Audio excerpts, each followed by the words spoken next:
자, 베일이 토트넘에 왔을 때 손흥민의 거취 문제, 거취라고 해야 되나요? 위치 문제도 우리가 판단을 해봐야 되잖아요. 레길론까지 왔을 때 이걸 종합적으로 생각을 해봐야 됩니다. 일단 베일과 손흥민을 붙어서 생각을 해보죠. 가레스 베일은 원래 가필패 시절이 있었죠. 베일이 잘해도 나오면 필패한다. 토트넘 시절에 왼쪽 풀백이었을 때. 예, 소튼에서 이적하고 난 다음에 이 선수가 그렇게 잘하는데도 풀백으로 나왔을 때 계속 졌어요. 그래서 별명이 가필패였어. 그러다가 왼쪽 윙어로 올라오고 나서 베일이 빡 올라오고 그 다음에 프리롤로 전방위적으로 활약하는 포워드가 됐을 때 EPL을 씹어먹었죠 완전히. 그리고 난 다음에 레알 마드리드로 갔습니다. 전초는 포워드가 된 상태로 갔는데 여기 왼쪽에 누가 있나? 호날두가 있습니다. 그리고 베일은 경쟁보다는 뭐 누가 잘하고 못하고 물론 호날두가 더 뛰어난 커리어를 가지고 있지만 그리고 그거 있잖아 우리 형 베일이 존나 좋아했잖아 호날두를. 네. 그러니까 왼발잡이 오른쪽으로 가서 역발 윙어. 그래서 왼쪽 날두 가운데 벤제마 오른쪽에 베일 BBC 라인이 됐고 베일은 이제 완전히 거기를 굳혔어요. 그렇지, 오른쪽이지. 그래서 베일이 왼쪽으로 올 가능성은 굉장히 희박합니다. 이미 웨일즈 대표팀에서도 오른쪽 근처에서 움직이는 전방위적인 포워드. 웨일즈 대표팀에서도 그렇게 뛰었죠. 맞아요. 그리고 또 중요한 건 뭐냐면 그 무리뉴 있었을 때 벤제마 좌날도 우베일이었잖아. 맞아요.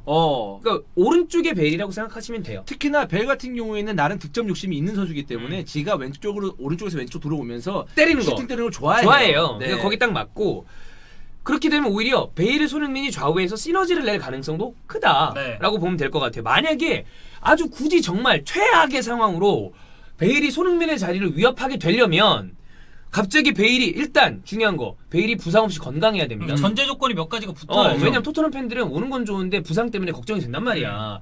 사실 토트넘 팬들 중에 의견이 다르시겠지만 베일의 토트넘의 어떤 그 임팩트를 기억하시는 분들은 그래 일단 와서 한번 해보자라고 생각하시는 분들도 많이 있어요. 아니 부상만 없다면 그냥 긁어보자 이거죠. 그래서 오히려 네. 야 그래 와서 너도 부활해라 좀. 왜냐면 베일에 대한 정이 있거든요. 베일이 얼마나 잘했는지 다 알고 계시니까 건강을 해야 되고 그 다음 오히려 저는 왼쪽으로 베일이 가는 것보다는 차라리 케인, 베일, 투톱이 더 가능성이 많다고 봐요. 4-4-2로. 그래? 오른쪽 다음은 중앙이다. 그 다음이 왼쪽이라고 생각합니다. 저는. 네. 근데 왜냐면 이게 아예 현실성 없는 말이 아닌 게 무리뉴가 지난 시즌에 이렇게 쓴 적이 있어요.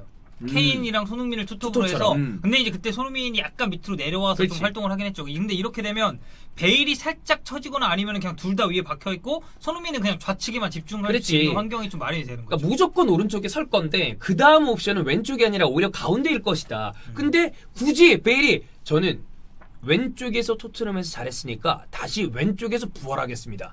라고 얘기하지 않는 이상은 글로 갈 이유는 없고. 그리고 솔직히 얘기해서 지금 신뢰가 있는 선수는 베일보다 손흥민이에요. 우리가 베일의 어떤 그 이름값 때문에 우리가 좀 신경을 쓰고 있는 건 맞지만 솔직히 토트넘도 손흥민 무시 절대 못하거든요. 당연하죠. 네. 이 얘기가 중론인 게 야 설사 그래 베일이 왼쪽에 선다 치자. 내가 봤을 때 지금 베일 폼이랑 부상 왔다 갔다 하는 거 손흥민이 쉽게 못 밀어낼걸? 이 얘기가 많단 말이에요. 그리고 만약에 베일 썼어. 왼쪽에 썼다고 쳐. 그래. 지가 와서 베일이니까 씨발 베일이야. 그래 베일이니까 썼다 치자. 손흥민 감정은 어떻게 할 건데? 그래. 만약 손흥민도 이제 얘기할 수 있어. 나 지금 만약에 나도 여기 토트넘에서 몇 년 굴러먹었는데 베일 와가지고 내 자리를 이렇게 해가지고 베일이 원한다고 해서 나를 이렇게 한다?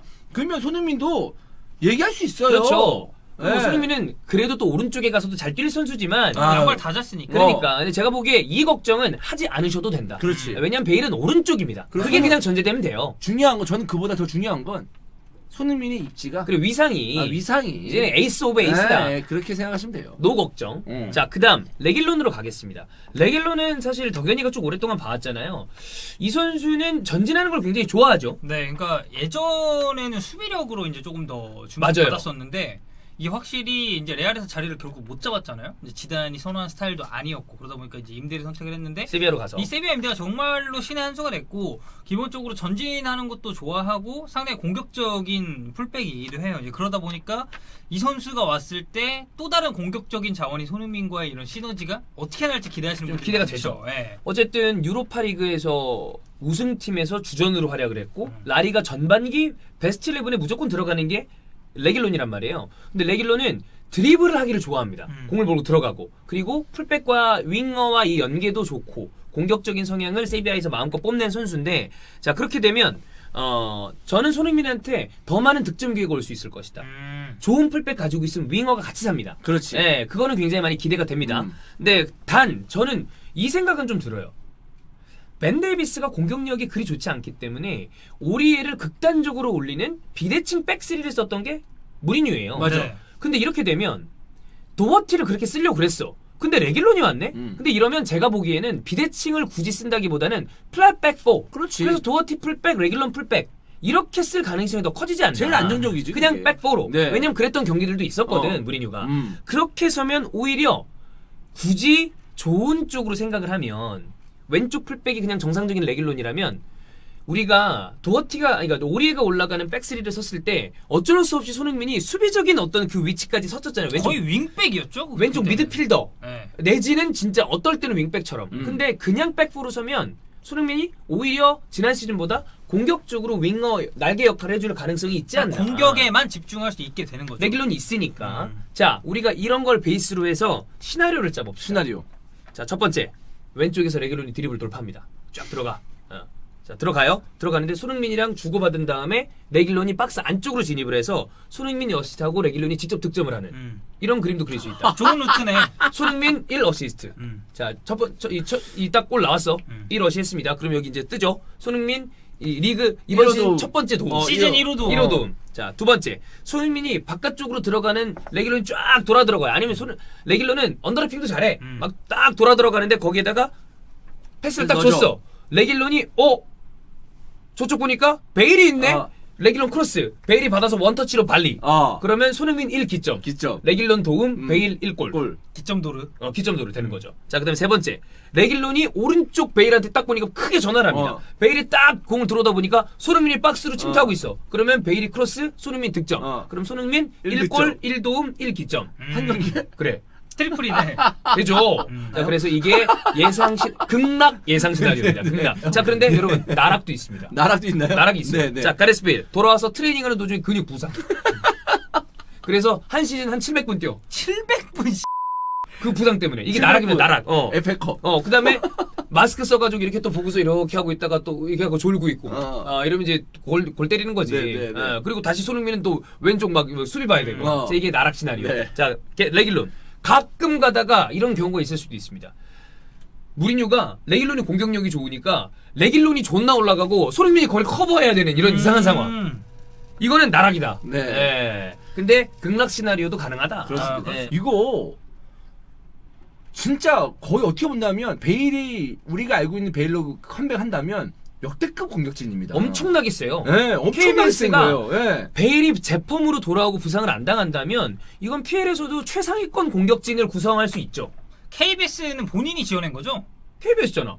아니 그러니까 네. 형이 네이밍한 거죠? 음. 난 어디서 따온 줄 알고. 아니요, 그냥 내가 KBS로 줬어. 네. 그 맞지 않아? KBS. KBS.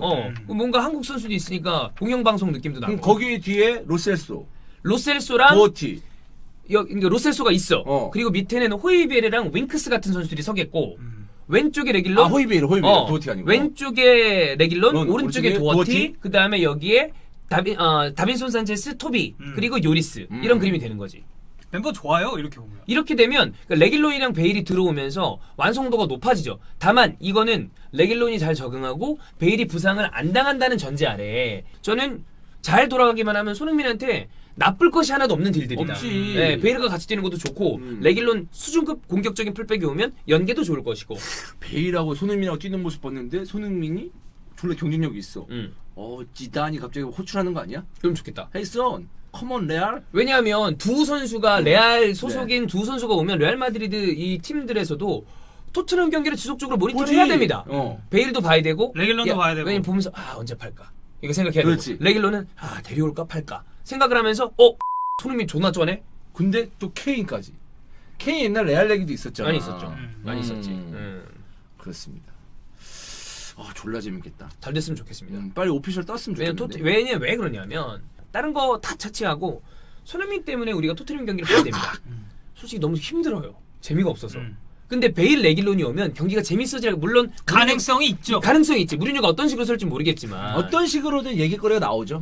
그러면 경기를 볼 때 좀 수월하죠. 야 진짜 어떻게 이런 일이 있냐. 그래. 손흥민이 무리뉴 밑에서 베일이랑 베일과 함께. 함께 별일이 다 있어. 진짜 별일이 다 네. 있어. 왜 우리도 사실 뭐 이제 박지성 처음에 이적설 났을 때도 야 박지성이 지금 맨유 가면 루니, 반니 이런 선수인데 얘랑 같이 뛴다고. 그래서 이런 다 얘기했었잖아요. 야 지랄하지 마라고 어. 그랬었어요. 막 골세르마였는데 반니하고 막 긱스하고 음. 이렇게 박지성 하는 모습 봤을 때 되게 그것도 우와. 그 이게 박지성 진짜. 멀티골 넣었을 때 한번 긱스가 이렇게 해가지고 그래, 맞아, 이렇게 맞아. 뺨 때려서 그래. 한 그것도 어. 솔직히 와. 엄청 이슈됐잖아. 네. 야 긱스랑 어. 와 질 약간 이런 느낌. 그렇습니다. 네. 이거 빨리 박지성이 목질. 네. 오피셜에 떴으면 좋겠습니다. 네, 네. 네.